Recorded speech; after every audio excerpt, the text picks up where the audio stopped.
वक्त एक बड़ी खबर आपको हम बता दें, इजराइल ईरान जंग के बीच ब्रिटेन की अपील, जंग छोड़ बातचीत करे ईरान। ब्रिटेन के पीएम की ओर से कहा गया है कि जंग से पीछे हटे और बातचीत करे ईरान, कूटनीति से समस्या का समाधान निकाले ईरान। ये ब्रिटेन की ओर से कहा गया है। ईरान का न्यूक्लियर प्रोग्राम दुनिया के लिए खतरा है, ईरान को एटमी ताकत बनने की इजाजत नहीं दे सकते हैं। इस बात का जिक्र करते हुए ब्रिटेन के पीएम यहां पर दिखाई दे रहे हैं। इजराइल ईरान के बीच में जंग लगातार जारी, आज 10वां दिन है और इस बीच ब्रिटेन की अपील है ईरान से, जंग छोड़ के बातचीत करे ईरान। ये कहा गया है ब्रिटेन के पीएम की ओर से, और साथ ही कूटनीति से समस्या का समाधान निकाले ईरान, ये भी कहा गया है। और ईरान का जो न्यूक्लियर प्रोग्राम है वो दुनिया के लिए खतरा बन सकता है, ईरान को एटमी ताकत बनने की इजाजत नहीं दे सकते, इस बात को भी उन्होंने दोहराया है। तो ब्रिटेन की ओर से यह अपील की गई है ईरान से। बहुत सारे देश ऐसे हैं जो ईरान का भी साथ दे रहे हैं और बहुत ऐसे जो इजराइल का साथ दे रहे हैं। यहाँ पर इजराइल ईरान जंग के बीच ब्रिटेन ने ये ईरान से अपील की है कि जंग छोड़ के बातचीत करे ईरान, कूटनीति से ही समस्या का समाधान निकलेगा। और इस बीच एक और बड़ी खबर आपको हम बता दें, ईरान ने यूनाइटेड नेशंस को चिट्ठी लिखी है। ईरान ने अमेरिका के हमले पर आक्रोश व्यक्त किया है।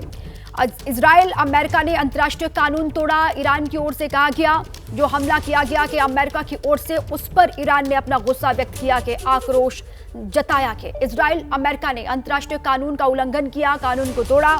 इजराइल अमेरिका इसका अंजाम जरूर भुगतेंगे, ईरान की ओर से ये बात कही गई है, जो चिट्ठी लिखी गई है यूनाइटेड नेशंस को। ये बड़ी खबर, ईरान ने यूनाइटेड नेशंस को चिट्ठी लिखी और इसमें अमेरिका के हमले पर गुस्सा व्यक्त किया गया कि आक्रोश जताया गया है। और ये कहा गया ईरान की ओर से कि इजराइल और अमेरिका ने जिस तरीके से हमले किए हैं हमारे अलग अलग शहरों में, वो अंतर्राष्ट्रीय कानून का उल्लंघन है, अंतर्राष्ट्रीय कानून को तोड़ा गया है।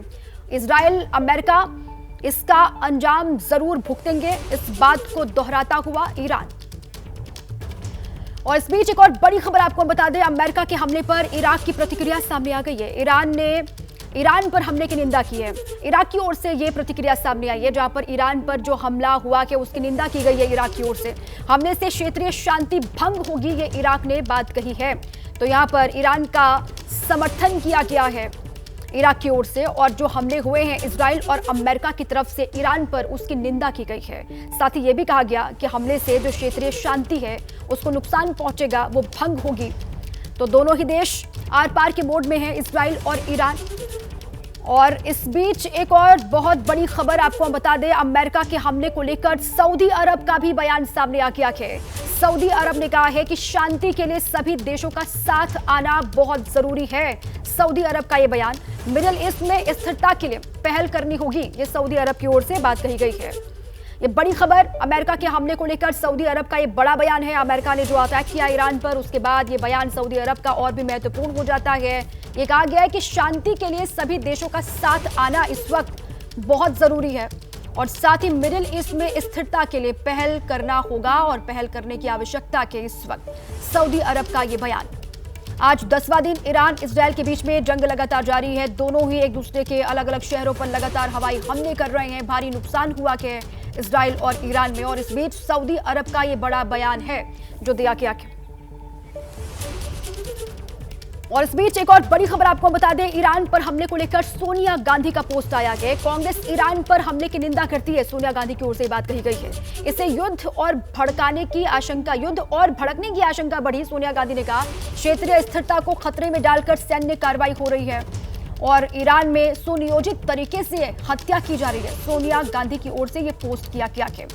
तो कांग्रेस पार्टी ने ईरान पर हमले की निंदा की है, और जिस तरीके से वहां पर हमले हो रखे हैं उसके बाद ये कहा गया है सोनिया गांधी की ओर से कि इससे युद्ध और भी भड़कने की आशंका है। क्षेत्रीय जो स्थिरता है वो खतरे में इससे पड़ सकता है, और ये सैन्य कार्रवाई जो वहां पर हो रही है वो इसी मंशा से, इसी मकसद से की जा रही है कि क्षेत्रीय स्थिरता को भंग किया जा सके।